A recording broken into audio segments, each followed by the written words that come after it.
Mga kaibigan, welcome back. Ito pag-usapan natin yung double overtime na laban ni Kai Sotto. Niyanig ni Kai ang kapapalit lang na ring, nag-quick spin, poster dunk pa at ginamit pa niya ang signature move niya sa clutch.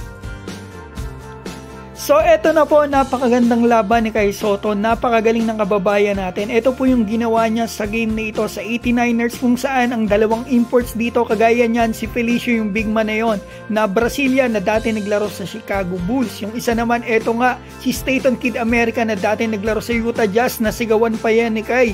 Pagbagsak niya, tignan natin oh. Yan mga kaibigan, yun pong nasigawan ni Kai sa baba pagbagsak niya.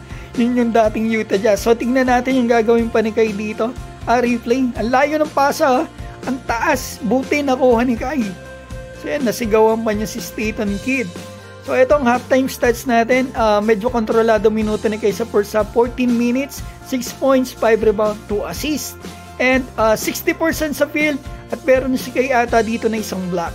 So second half tayo, pasensya na tayo sa ating highlights kasi mga kaibigan wala pong live broadcast ngayon. So pagpaumanhin na po pero kompleto ito. So yan, makikita natin quick spin move sa pambato natin, napakagandang galaw.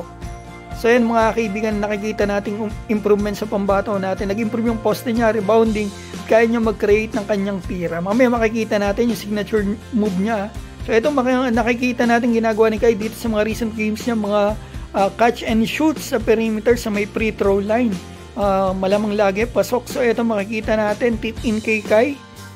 Sayang mga kaibigan, hindi nila naipanalo ang laban na to. Kasi 1-6 pa rin ang standing nila before ang game na ito. So ito match na match talaga, nag-overtime. Ito ang halftime stat. After ng fourth na stats ni Kai mga kaibigan. 13 points, 14 rebounds, 3 assists.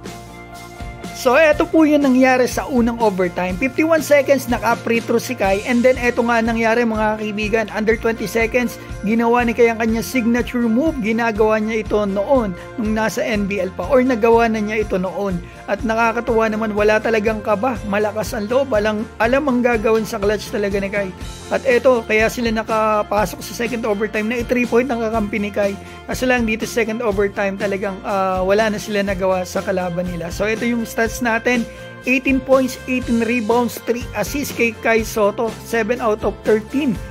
Kulang na kulang talaga sa suporta ng mga locals dito nga sa Koshigaya Alpas. Nakikita natin ang haba ng playing time. Ito, starter pa to, point guard nila si Matsuyama. Kita natin yung mga numero at yung ibang mga locals. Kailangan talaga nila mag-step up para manalo sila. Kasi continuous maganda nilalaro ng import, especially kay Sotto, LJP, Suarez. Hindi ko sigurado. Pero nakakagawa rin talaga. Talagang mag-provide lang talaga na maayos na number at mga pasa. Ito nga mga point guards at locals. Sigurado mananalo sila sa susunod. Para sa akin mga kaibigan, yes, nakakapanghinayang. 2 games na ng Koshigaya ang parang panalo sila pero natatalo pa rin sila. Pero mga kaibigan, ang tingnan na lang po natin ay yung good side. Yung maganda yung pinapakita ng pambato nating si Kai Sotto. Impressive talaga yung laro niya at nakikita rin sa mga stats, napapasama pa siya sa mga ranking dito nga sa B-League stats leaders. At the same time mga kaibigan, ang titingnan naman po pagpunta niya ng Amerika para sa kanyang NBA journey ay hindi po yung team achievement. Ang titingnan po ay yung kanyang individual stats. Basta para sa akin, nakikita ko yung improvements ng pambato natin at alam ko nandiyan kayo palaging sumusuporta sa kanya. Mga kaibigan, maraming salamat po sa inyo.